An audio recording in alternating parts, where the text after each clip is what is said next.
그러나 그렇지 않다. 결정권이 없는 사람들하고의 계약은 이것은 물론 아무 하자 없이 잘 되면 좋죠. 그러나 중간에 다툼이 생긴다 그러면 해결할 수 있는 방법이 없다. 왜? 결정권자가 아니기 때문에. Korea Energy Company, Hanguksan Energy. If we make it, Korea's history will change. Thank you.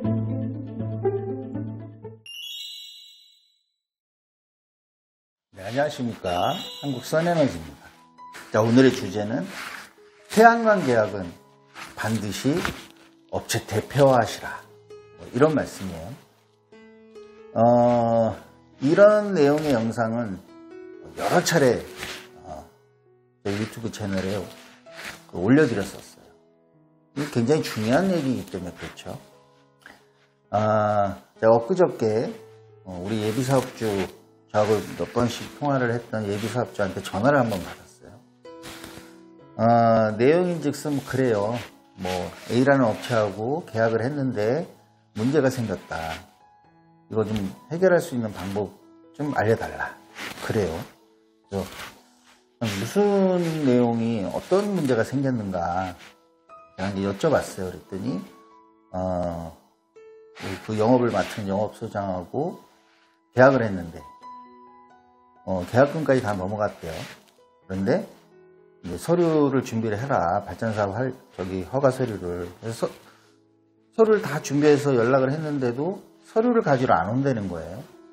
그래서 그 업체에 명함에 있는 그 업체로 전화를 했더니 그쪽에서는 예전에 그 회사에서 영업을 했던 사람은 맞지만 지금은 이제 그 사람하고 그 관계가 없다. 이렇게 얘기를 한다는 거예요. 제가 뭐라 그러겠어요? 경찰에 고발하시라. 그렇잖아요? 제가 할 수 있는 얘기가 그것밖에 없어요. 더군다나 제가 굉장히 안타깝게 생각하고 좀 아쉽게 생각하는 부분은 그분이 처음에 저희한테 연락을 했을 때 저희 유튜브 영상을 이렇게 보시다가 그때 당시에 내용이 똑같죠. 태양광 계약은 반드시 업체 대표하고 하시라. 그 외의 사람들은 결정권이 없는 사람들이기 때문에 의미가 없는 것이다, 사실은. 그래서 꼭 업체 대표하고 만나서 그 특약사항에 대한 조율도 하시고 견적에 대한 조율도 하시고 해서 업체 대표하고 여러 가지 상담을 통해서 오케이가 떨어지면 그때 도장을 찍고 계약을 하시는 겁니다 하고서는 영상으로 그 자료를 남겨놨어요. 그러니까 그 영상을 보고 그분 입장에서는 굉장히 합리적인 내용이다 판단을 하셔서 저희한테 전화도 하시고 여러 가지 물어도 보시고 막 했었던 분인데, 아니 그분이 계약을 이제 그런 식으로 영업사원하고 계약을 하신 거예요. 근데 걷다 대고서는 제가 무슨 왜 그랬어요 뭐 이런 말 하기도 싫어요 그냥. 그래서 경찰에 고발하시라. 그 방법밖에 뭐 제가 도와줄 내용이 없다. 뭐 그렇게 하면서 전화를 끊었어요. 전화를 끊고 이 주제에 대해서 또 한 번 얘기를 해드려야겠다. 그래서 오늘 이 주제를 선택하게 된 거예요. 어려운 거 하나도 없어요. 우리 그 태양광 발전 사업을 하시는 분들은 대부분 이런 얘기를 하세요. 무슨 문제가 생기면은 우리 같은 사람들은 태양광에 대해서 잘 몰라요. 뭐 아무것도 몰라요. 막 이러잖아요. 근데 이 계약은 태양광에 대해서 알고 모르고의 문제가 아니에요. 우리가 사회생활을 할 때 집을 사든 차를 사든 뭐를 하든 계약을 할 때에는 그 보이지 않는 원칙, 룰이 있잖아요. 그 회사의 대표하고 계약을 하는 것이 맞고 그 돈 관계도 그 회사의 통장으로 넣어주는 것이 맞고 계약금, 중도금, 잔금도 그 계약서에 나와 있는 그 조율된 내용대로 진행하는 것이 맞잖아요. 이게 태양광에 대해서 잘 알고 잘 모르고의 문제하고 무슨 상관이에요, 이게?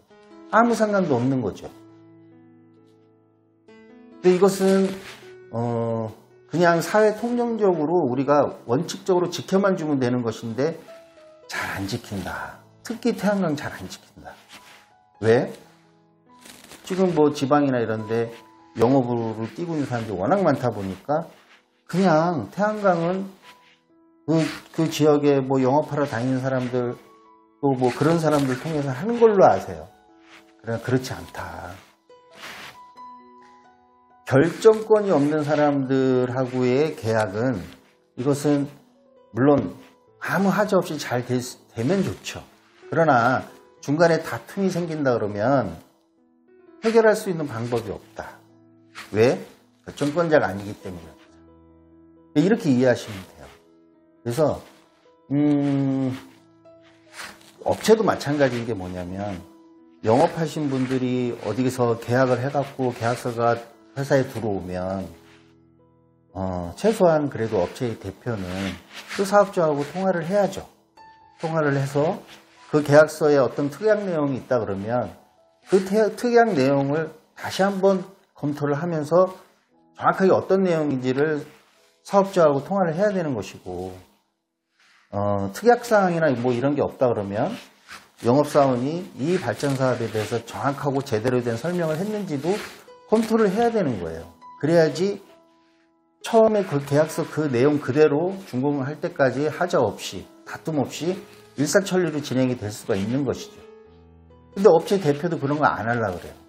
그냥 본부장한테 맡기고 뭐 영업이사한테 맡기고 이래요. 그러면 본부장이 결정권자냐고요. 영업이사가 결정권자냐고. 전무, 상무 다 필요 없는 거예요. 그분들이 결정권자냐고요. 아니잖아요. 오로지 회사의 대표만이 결정할 수가 있어요. 근데 결정권자가 회사 대표가 계약서가 들어온 거 그 내용 확인도 안 하고 뭐 누가 뭐 얼마짜리를 계약을 했느니 여기에만 초점을 맞춰버리면 이 계약이 원만하게 가기가 어렵다. 그래서 자꾸 이제 다툼이 생기고 막 그러는 것 같아요.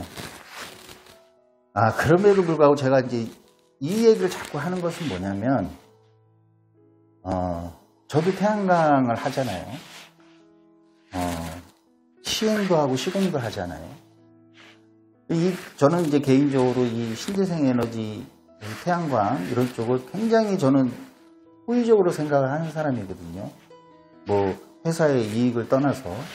근데 이런 좋은 사업을 하면서 그냥 사회적으로 통념적으로 룰처럼 되어 있는 이 계약 문제부터 어긋나기 시작하면 결국은 태양광 하는 사람들, 속된 말로 태양광 하는 놈들 다 사기꾼이고 도둑놈이고 거짓말쟁이고 그런 욕을 도매금으로 다 넘어가는 거예요. 정상적으로 회사를 운영하는 사람들도 다 사기꾼 취급받고 도둑놈 취급받고 다 그러는 거죠. 그게 너무 안타까운 거예요. 그래서 우리 그 예비사업주분의 극히 일부가 우리 영상을 보겠지만 근데 그분들한테만이라도 얘기를 해주고 싶은 거죠. 얘기를 꼭 드리고 싶어요. 이런 실수하지 마시라고. 그런데도 그 영상을 보고 전화까지 하셔서 너무 그 내용이 좋다고 이렇게 말씀하셨던 분들 결국은 이것대로 안 하고 영업사원하고 계약하고 해서 피해를 보시는 거예요. 금액은 크지가 않아요. 다행히 또 계약금은 깎을 대로 깎아갖고 한 500 정도, 100kg인데 한 500 정도를 먼저 넣었다 그러더라고요. 이건 나중에 해결이 된다 하더라도 500만 원을 다시 돌려받기도 장담할 수 없고 문제가 시작도 하기 전에 이제 문제가 꼬인 거죠. 아무튼 그런 참 안타까운 전화를 받고 이 부분에 대해서 한 번 더 짚고 넘어가야겠다는 생각을 했어요. 그래서 오늘은 우리 영상 잘 보신 분들한테는 또 반복되는 얘기겠지만 그래도 중요하기 때문에 태양광 계약은 어떻게 해요? 반드시 그 업체의 대표하고 계약을 하셔야 돼요. 결정권자하고 계약을 하시라. 이 말씀을 다시 한번 드립니다. 꼭 명심하시고요. 그런 성공적인 그런 발전 사업을 꼭 이루시기를 바람하지 않겠습니다. 자, 오늘은 여기까지입니다. 감사합니다.